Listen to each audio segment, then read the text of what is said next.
আয়সা রে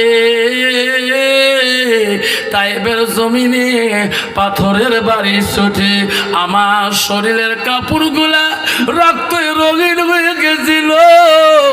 আয়সা আমার পায়ের জুতা পর্যন্ত রক্ত খলখল শব্দ হয়েছে। ওগো আয়সা রে, সেই দিনের কথা যদি মনে করে দিই আমি নবীজি বড় কষ্ট পাই। হযরতে বিশ্ব নবী আয়সা যখন গোসলের দায়িত্বটা পেয়ে গেলেন, আয়সা এত খুশি হয়ে গেলেন, 2 মস্ক পানি নিয়া নবীজিকে নিয়ে যায় জল চকির উপরের মধ্যে বসিয়া দিয়া আমার আয়সা রাসূলুল্লাহর কাছে আল্লাহর কাছে প্রশংসা করে, আল্লাহ আমি আয়সা এত খুশি, আল্লাহ আজকে নিজ হাত দিয়ে এই কাজটা আমি নবীর কাছে পেয়েছি।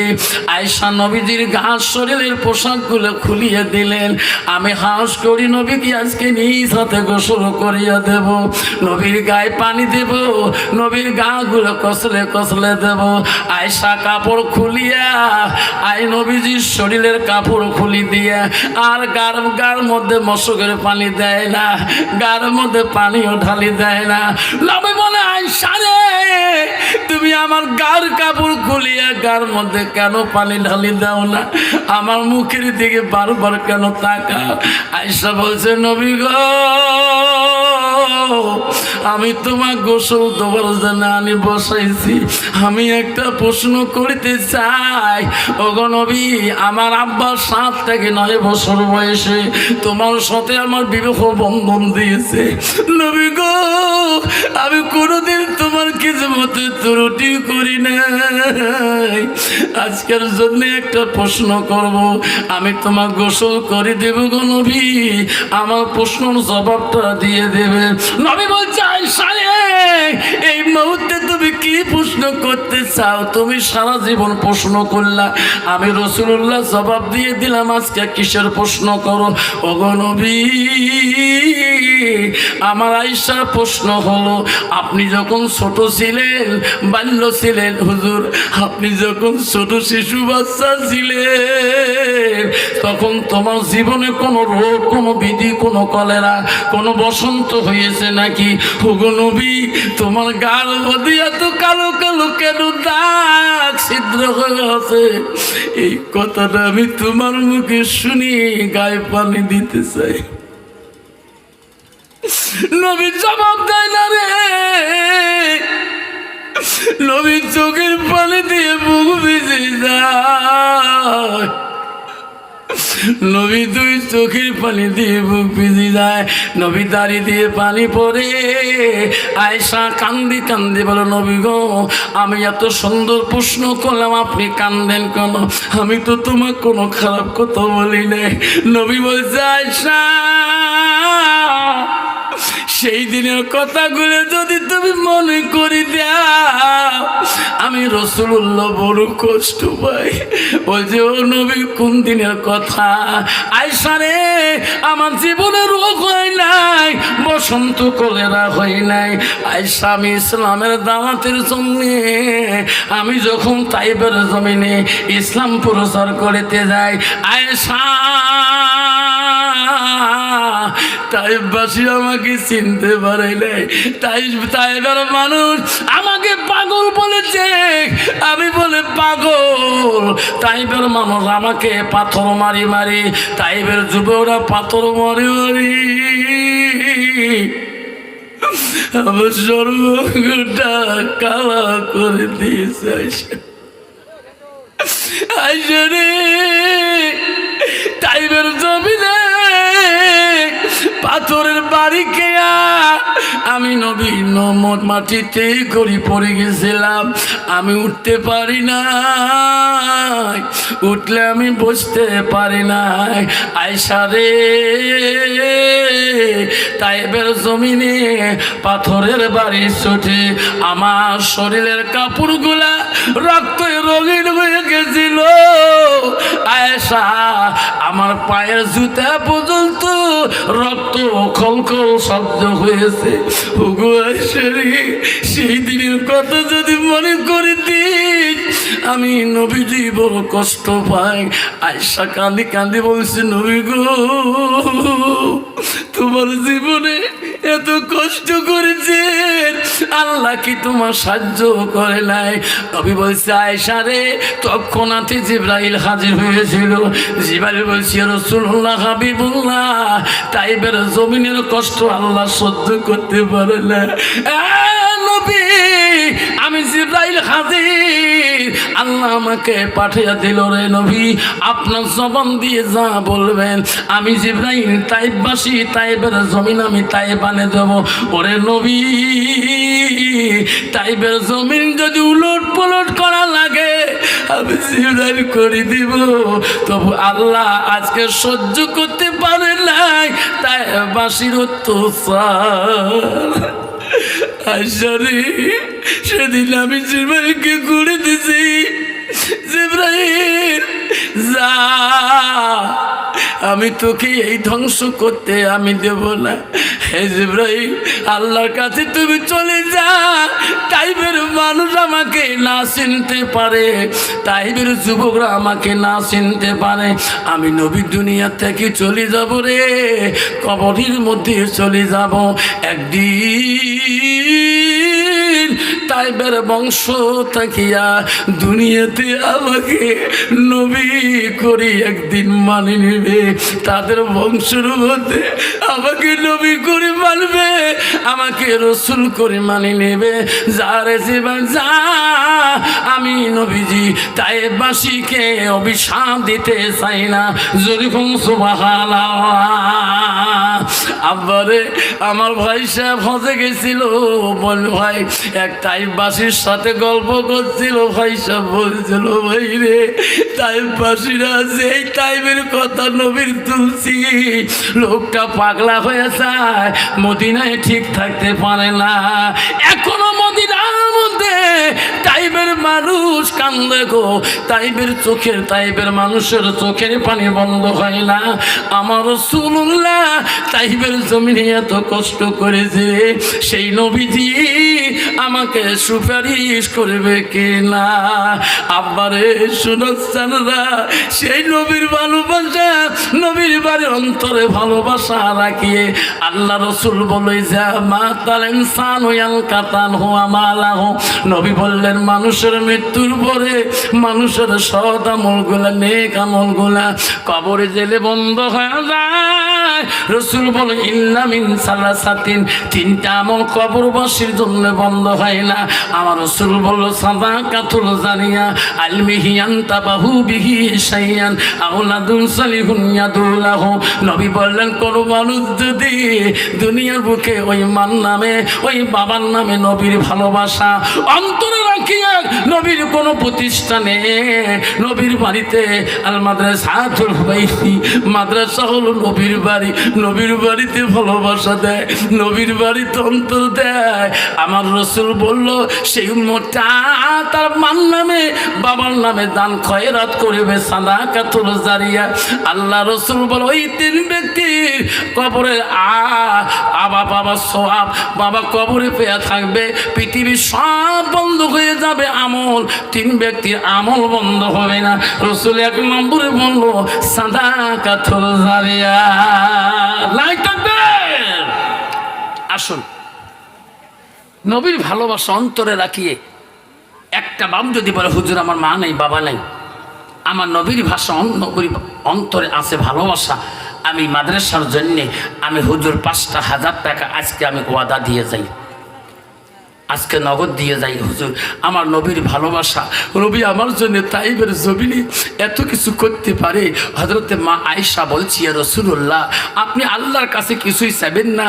আল্লাহ রসুল বলছে, আয়েশা রে, কিয়ামতের ময়দানে আল্লাহ সমস্ত নবীর আদালত বিচার করবে ওই দিন, আমি রাসূলুল্লাহ আল্লাহর কাছে যাব, আমি যে আল্লাহর কাছে সিদরাতুল মুনতাহার মধ্যে সিজদায় পড়ে যাব। আমার আল্লাহ ওই দিন বলবে, ওগো গো নবী রহমাতুল লিল আলামিন, আমি আল্লাহ পৃথিবীর সব নবীদের বিচার করব, তোর রহমাতুল আলামিনের বিচার করব না। তোর লাভ আমি কোরআনই দিয়েছি নবী, তুমি আজকে আমার জন্য কেন সেজদা করো? নবী তুমি যাও, ওই দিন আমার নবী বলবে আল্লাহ আমি আমার জন্য সেজদা করি না।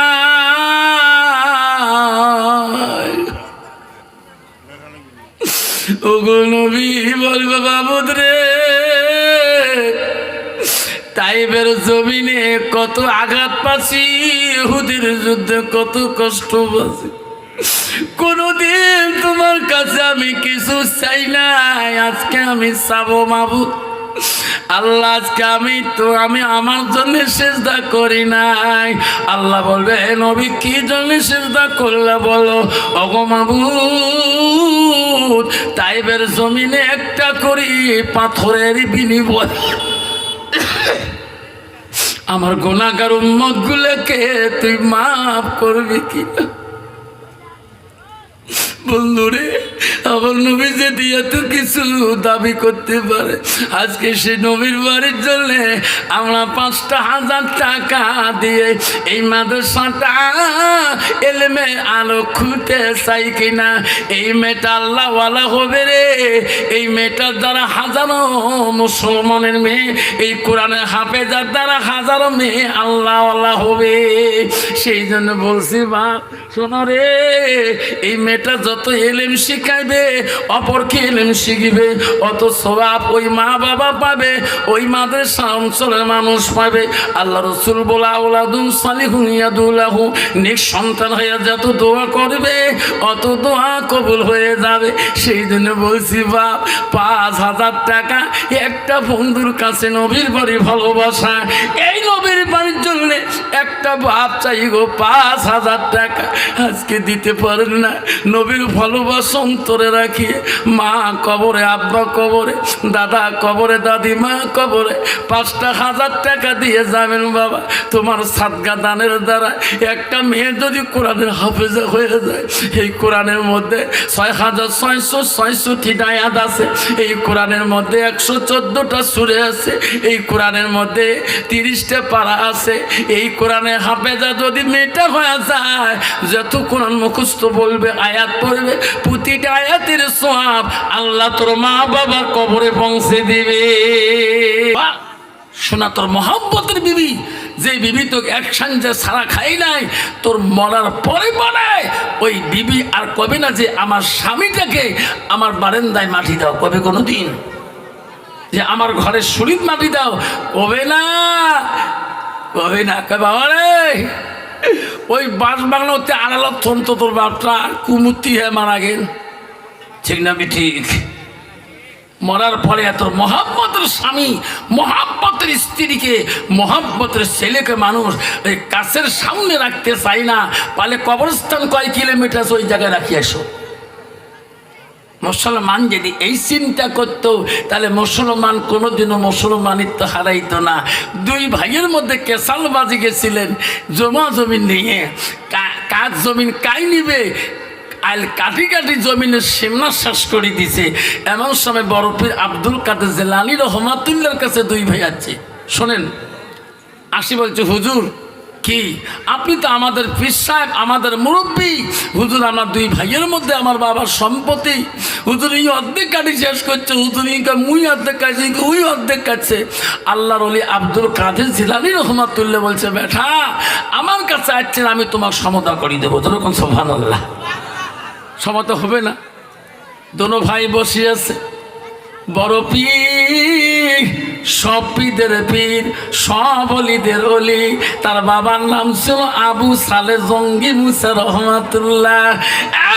কাছু কেন বন্ধু শুনে রাখো, সব অলিদের অলি, সব পীরদের পীর, সব আউলিয়াদের আউলিয়া ছিল। তাকে বলা হয় গৌসুল আজম আব্দুল কাদের জিলানী। তার বাবার নাম ছিল আবু সালে জঙ্গি মুসা, তার মার নাম ছিল উম্মুল ফাতেমা। যে আবু সালে জঙ্গি মুসা কত বড় অলি ছিল গো, একটা বেদা বেলা খোয়ার জন্যে 12 বছর পর্যন্ত আব্দুল কাদের জিলানীর নানার বাড়িতে গোলামি করেছে। বাবা তার বেটা আব্দুল কাদের কইছে, বেটা 2 ভাই বসো, তোমার জমিনের ব্যাপারে আমি সমাধান করে দেব। বাবা জমিনে যদি কেসাল বাজে গ্রামের ময় মুরব্বী গামবুড়ে বা প্রেসিডেন্ট সেক্রেটারির কাছে যায় না, এনারও তো গ্রামের সমস্যা সমাধান করবে, ঠিক না? ঠিক। এমন সময় 2 জন বসিয়াছে, 2 ভাইয়ের। এমন সময় একটা টুপিওয়ালা পাগড়িওয়ালা একটা আল্লাহওয়ালা মানুষ একটা পানির কলস নিয়ে আব্দুল কাদের জিলানীর গৌসুলের দরবারে আসি, কইছে হুজুর বাড়িতে আছে কি? তো 2 ভাইয়ে বলছে, হ্যাঁ হুজুর ঘরের মধ্যে আছে, তোমরা একটু বসো। এই আল্লাহওয়ালা লোকটা পাগড়িটা খুললেন, খুলিয়ে আগে মাটির মধ্যে বিছাইলেন, বিছিয়ে ভরট কলসটা পানি লোক ওই পাগড়ির উপরে রেখে দিলেন। আল্লাহর ওলি আব্দুল কাদের আসলেন, আর যে লোকটা দেখা করতে গেলে আল্লাহওয়ালা মুত্তাকিন, তার সাথে কথা শেয়ার হয়ে গেল। ওই লোকটা আবার কলসটা এক হাতে তুলতে পাগড়িটা মাথায় বাঁধি ভরট কলসটা মাথায় নিয়ে যায়। 2 ভাইয়া কয়, হুজুর এই লোকটা ব্রেনতে কোনো ক্ষতি আছে নাকি? তাহলে কে বা? দেখো এত সুন্দর একটা পাগড়ি আর কলসের মধ্যে এত পানি, আরে কলসটা তো মাটিতে থুবের পায়, এই পাগড়ির মধ্যে থুয়ে ওই কলস ধরি যায়, কারণটা কি? আব্দুল কাদের জিলানী রহমাতুল্লাহ বলেন, বেটা তাহলে আমি লোকটাকে ডাক দেই, তোমরা 2 ভাইয়া শোনো, ঠিক না? আল্লাহর ওলি ডাক দিলেন, হুজুর একটু দেখা করে যাও। আব্দুল কাদের জিলানী ডাকার সাথে ওই পাগড়িওয়ালা কলসওয়ালা আসলেন। হুজুর কেন বা ডাকলেন? এমরা 2 ভাইয়ে বলতেছে, এত পানি কলসের মধ্যে মাটিতে না রাখিয়া কেন এত সুন্দর কাপড়ের মধ্যে রাখলেন, কারণটা কি? তখন পাগড়িওয়ালা বলছে, হুজুর এই মাটিটা তো আমার না, ভরট কলস, মানুষের মাটিতেই কলস তুলে ভারী হয়ে যাবে, মাটির মধ্যে দাবি যাবে। এই কাঁচা মাটি যদি কলসের নিচে যায়, এই মাটিগুলো কবরের মধ্যে ওই বিচ্ছু পোকা মাকড় হবে। আল্লাহ নবী বলে গেছে, আমি সেই জন্য মানুষের জমিনে এই ভরট কলস আমি রাখি না, শুকিনা কাপড়ের মধ্যে মানুষের জমিন যায় না। যেরকম সুবহানাল্লাহ। 2 ভাই কেছে, হুজুর আমরা যাই, বিচার হয়েছে সমাধান আমার কদ্দুর কাটা কাটেন, হুজুর কদ্দুর কাটা কাটেন, আমরা যাইলাম, আমরা কিন্তু কবরের মধ্যে এই আজাব সহ্য করতে পারবেন না। আব্বা জন আমার সোনার মনে রাখে, এই 2 দুনিয়া দিয়া 3.5 হাত মাটি ছাড়া আর যেতে পারবি না।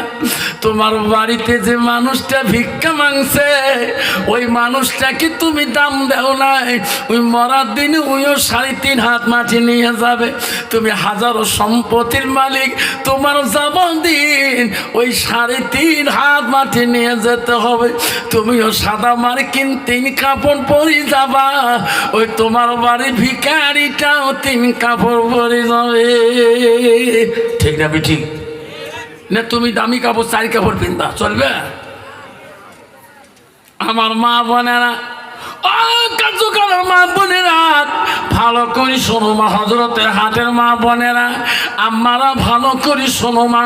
আল্লাহ রসুল বললেন, আলমার আতুই যে সাল্লাত খামসাহা, আমার নবী বললেন, কোনো একটা মেয়ে যদি 5 ওয়াক্ত নামাজ পড়ে, ওয়াসামাস শাহরুহা, ওই মেয়েটা যদি রমজান মাসে রোজা করে, আমার নবী বলে হাসানাত ফারজাহা, ওই মেয়েটা যদি নিজের চরিত্রটাকে পবিত্রতা রাখে, পর্দায় বসিয়ে থাকে, আমার নবী বলে ওয়াতাত বালাহা, ওই মেয়েটা যদি স্বামীকে ভালোবাসে, স্বামীকে প্রেম দেখায়, আমার রাসূল বলছে তার ভালোবাসায় যদি স্বামী যদি খুশি হয়ে যায়, আমার নবী বলে ওয়াজাউজুহা আনহা আরাদিন, তার স্বামী যদি তার উপরে রাজি খুশি হয়ে যায়, আল্লাহ নবী বলেন দাখালাতিল জান্নাত, সেই মেয়েটা সর্বপ্রথম জান্নাতে যাবে। যেরকম সুবহানাল্লাহ। কিন্তু বাবা না, যে মেয়েটার ভিতরে আল্লাহর কোরআন নাই, নবীর হাদিস নাই, কন্ত ওই মেয়েটা স্বামীর ভালোবাসা জানবে, কন্ত ওই মেয়েটা পর্দা বসিতে চড়বে বাবা, বুঝবে। আল্লাহ এমনি গ্রামের মধ্যে বাবা পালে পালে দোকানে বিড়েছে রে বা, এই এতক্ষণা করে বক্স লাগায় সাইকেল নিয়ে এই যে গ্রামের মধ্যে চুরির বাক্স নিয়ে ঘোরে, কেমন চুরি ফিতে নিয়ে ফেরা, যেই একবার কাজ চুরি মাইয়ে হয় খালি সৈন্যর মতো করে ঘিরি ধরে, ঠিক না ঠিক?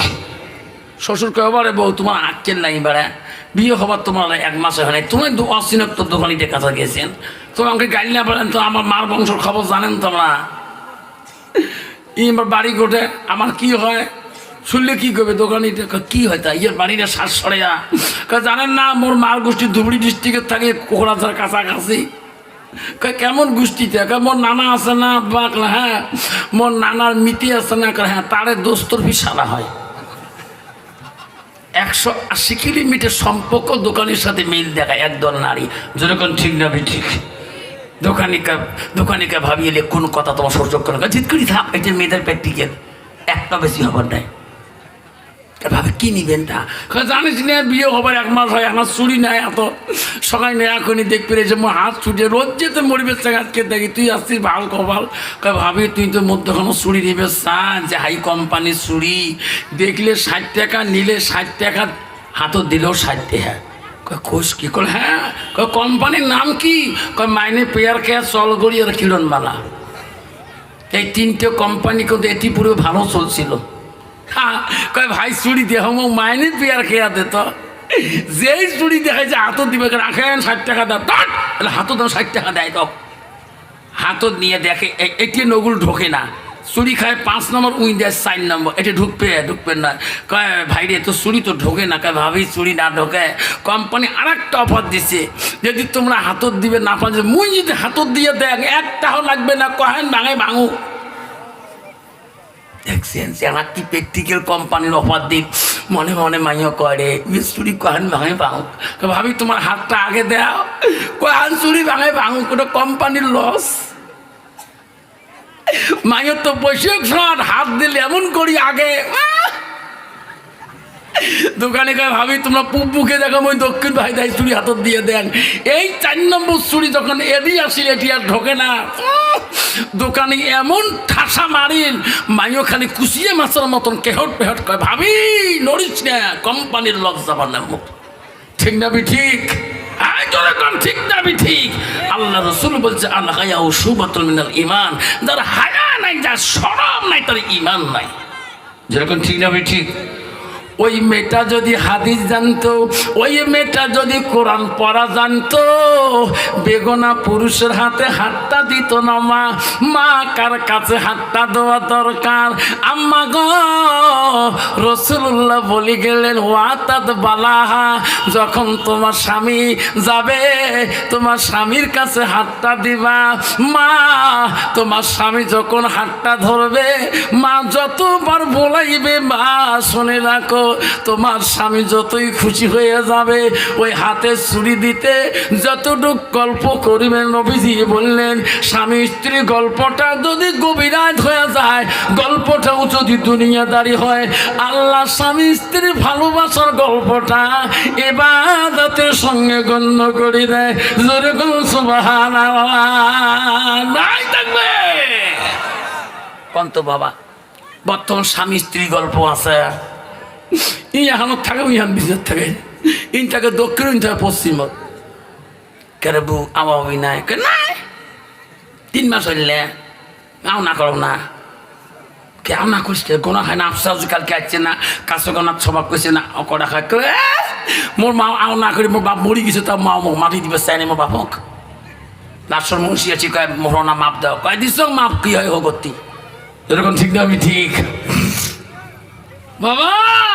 নারী যদি আল্লাহওয়ালা না হয়, মুত্তাকিন পরহেজগারি না হয়, ওই নারীর দ্বারা স্বামীও শান্তি পাবে না, স্বামীর বাপ শান্তি পাবে না, স্বামীর মাও শান্তি পাবে না, স্বামীর ভাই শান্তি পাবে না, স্বামীর বোন শান্তি পাবে না।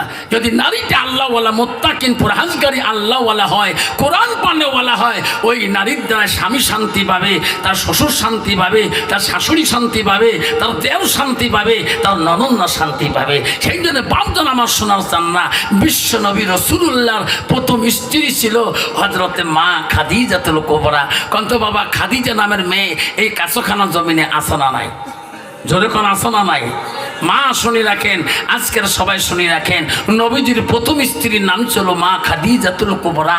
নবীজির দ্বিতীয় বিবির নাম ছিল হযরতে সাউদা রাদিয়াল্লাহু তাআলা আনহা। মা নবীজির 3 নম্বর বিবির নাম ছিল হযরতে মা আয়েশা সিদ্দিকা আম্মাজান। নবীজির চতুর্থ বিবির নাম ছিল হযরতে জয়নব। নবীজির 5 নম্বর বিবির নাম ছিল হযরতে হাফসা রাদিয়াল্লাহু তাআলা আনহা। নবীজির 6 নম্বর বিবির নাম ছিল হযরতে উম্মে সালমা। নবীজির 7 নম্বর বিবির নাম ছিল হযরত উম্মে হাবিবা। নবীজির 8 নম্বর বিবির নাম ছিল হযরতে মাইমুনা। নবীজির 9 নম্বর বিবির নাম ছিল হযরতে সুফিয়া। নবীজির 10 নম্বর বিবির নাম ছিল হযরতে রায়হানা। নবীজির 11 নম্বর বিবির নাম ছিল হযরতে মারিয়া। নবী একত্যাগে 11 জন স্ত্রী সহিহ হাদিসে পাওয়া যায়। সমানে জীবনে চলে গেছে, কোন স্ত্রীর দ্বারা নবীজি জীবনে কষ্ট পায় নাই। যেরকম সুবহানাল্লাহ, যেরকম সুবহানাল্লাহ। কন্ত বাবা, বর্তমান যুগে যার একটা স্ত্রী আছে, কন্ত কষ্ট পায় না, না পায় বউয়ের দ্বারা? জোরে কন, কি কথা জোরে কন। কত বউ আছে আনাইটা নাকে তাকে ঢিকি ফেলায়, এমন কিরি ঢিকে মারছে, না করতে যায়, নাকি গেছে স্বামী সেনা ফাটাসে গেলে রক্ত পড়ে, নিজে আনসুন সিঁড়ি নাকর ঢিবলে দিয়ে পাগলা হাত ধরে গেছে। ডাক্তারকে এনে কিনে কি হন কয়, এরা তো খবর পরে আমি ঢিকেছ। ডাক্তার কয় চা উষ্টিয়ে খেয়া পড়ছে। যেরকম ঠিক নেবে ঠিক, কত স্বামীও তো কবার না ভাই, ডাক্তার আমার বউ নাক জোর ঢিকেছে, ঠিক না ঠিক? বাবা শোনার চান রে, নারী কয় প্রকার জানেন না? একদল নারী আছে স্বামী খালি স্বামী বেঁকে কট কট কট করে থাকে, আর একদল নারী আছে বউ সময় গেলে মরে, এই মরে নাকে আছে না? নারী হল 4 প্রকার, হস্তানি, কদমনি, সাংকিনী, লোহাজনী। একদল নারী আছে গ্রাম বেড়া ভাল পায়, স্বামী ভাত দিয়ে নাই দেখো ওই মধ্যে বাড়ি গেছে, হই স্বামীর পানি নাই, ভাত গাল্লা এমন লাগাচ্ছে, খালি এমন লাগাচ্ছে। আর একদল নারী আছে ভাত দিয়ে খালি মোবাইল টেপে, ইস, ঠিক না ঠিক? মক্কা হুজুর দোয়া করেন, তোমার ভাবি যে আজকে 14,000 মোবাইল কিনে দিন, তোর কয় হাজার, মোটা 1200। কারণ কি কয়, তোর ভাবি বলে ভিডিও কল করবে। কি পাগলা বাবা, দেখতো ওই যে কাক মিস কল ভিডিও কল দিবে, তুই থাকিস করে আমি শিলং খাটন, তাহলে কাম শেষ তোরটা, তো সার্টিফিকেট কারি নষ্ট একবারে বুঝান। কালকে আফসর মলনা আছে কাছাখানা বউ দেখতো স্বামীর সাথে আও না করলে বলে পাপ হয়। 3 মাস থেকে আবহাওয়া নাই, নাকর ঢিকে চলতে এলাও যাচিয়াও করে না। ওই মাঝে মাঝে কয় মাইয়ের মা করে গেলেন একটু আসলে ভাল হলে লাখটায় বেসা করে, মুইও অত গুরুত্ব দেন না। কালকে লোয়ার শনি বউ কল জায়গা থরথরে কাঁপতে লাগছে, যে ঢিকেছ বউ, কাহু বেসরা কয় নাই, এটা একটা গুণ বউ। স্বামীটা যদিও বুড়ে হোক, কালা হয়, কালা নাই আমার জাতটাই না কালার বংশ আছে না? কত নারী আছে স্বামী যদি কালা হয়, আর শ্বশুরি যদি কালা হয়, ননদ যদি কালা হয়, দেওর যদি কালা হয়, বাপের বাড়ির যা কয় মা তুই কি দেখি দিল, মানে কালটু জাত। নিজে শুনছ না, মাই ওটা বেয়া দেবী করলু, তোর মা কি করলো তুই, কটা কালটুস জাত। আল্লাহ যদি তোর কালা বানাই হয়, ঠিক না ঠিক? আল্লাহ রসুল হাদিস বলেছিলেন, যে নারী নিজের স্বামীকে নিন্দা করে, সেই হাদিসের মধ্যে আছে নিন্দাকারী স্বামীর জন্য জান্নাত হারাম। আয়েশা সিদ্দিকের বয়স কত ছিল আর রাসূলুল্লাহর বয়স কত ছিল, মা তুমি কি জানো? আয়েশার বংশের খবর জানো? আয়েশা ছিল মদিনার প্রথম খলিফা রাষ্ট্রপতি আবু বকরের মেয়ে। মা আয়েশা 7 থেকে 9 বছর বয়সে বিবাহ হয়। মারে আয়েশার বাবার নাম ছিল হযরতে আবু বকর। আবু বকর মদিনার প্রথম রাষ্ট্রপতি ছিল। আবু বকর 2টা মেয়ে ছিল। মা প্রথম মেয়ের নাম ছিল হযরতে আসমা, দ্বিতীয় মেয়ের নাম ছিল হযরতে আয়েশা। আয়েশা হলো নবীজির 3য় স্ত্রী। মা গো, হযরতে আয়েশা ছিল কুরআনের হাফেজা। সুবহানাল্লাহ। আর বর্তমান যুগের নারী হল জগিরি খাফে, ঠিক না বেঠি? ঝগড়া করতে করতে স্বামীর বংশ জাত তোলে, আল্লাহ শাশুড়ির জাত তোলে। আল্লাহ কত শাশুড়ির যে ডাঙায় বা কত বউ আছে বা কত আমুল মুখের আগত বা চুলের মুঠি ধরে শশিক শেষে নিয়ে বেড়ায়। আসো না নাই? আসো না নাই? মা বোনের আম্মারা, কেন মা তুমি চিনলি না রে মা? মা তোর শাশুড়িকে কষ্ট দিস কেন? তোর শাশুড়িকে কষ্ট দিস কেন মা? মা শুনে রাখো মা, নবীজির জীবনে 11 জন স্ত্রী চলে গেছে, কোনোদিনও একটা স্ত্রী দ্বারা কষ্ট পাই নাই। নবীজির 2 নম্বর স্ত্রী ছিল হযরতে সাউদা। সাউদা তফসির পড়ে দেখলাম সাউদা বড় মোটা ছিল, শরীরটা ফিকার ছিল। সাউদার শরীর বড় ফিকার, সাউদা বসিলে উঠার মধ্যে কষ্ট হয়, আর দাঁড়াইলে বসা কষ্ট হয়ে যায়, বাসন খসন মানজিতে কষ্ট হয়ে যায়। আল্লাহ রসুল আই সাউদাকে থুয়ে নিজ হাতে কাম করা ভালো পায়। সাউদা বলেন না গুলবিল্লা, আমি সাউদা থাকতে আপনাকে বাসনে হাত দিতে দেব না, আপনি কাপড়গুলো কেন মোলান? নবীজি বলছে সাউদা রে, আল্লাহ তোর শরীরটা একটু মোটা দিয়েছে, তোমার উঠে বসে কষ্ট হয়ে যায়, আমি রাসূলুল্লাহ তোমার একটু কাজের মধ্যে সহায় করি। সাউদা বলছে না গো নবীলা, আমি সাউদা যতদিন বেঁচে থাকবো আমার জীবন দিয়ে দেব, তবু তোমার আমার কাজ করতে দেব না। জোরে করুন সুবহানাল্লাহ।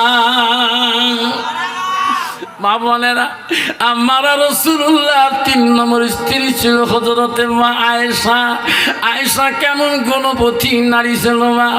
নবীজি বাড়িতে আসলেন, আয়েশা রে, আয়েশা আমার সামানপত্র রেডি বেডিং বানিয়ে দাও, আমি দিনই রাস্তায় আমি দিন প্রচার করতে যাব, আমি যুদ্ধের ময়দানে যাব।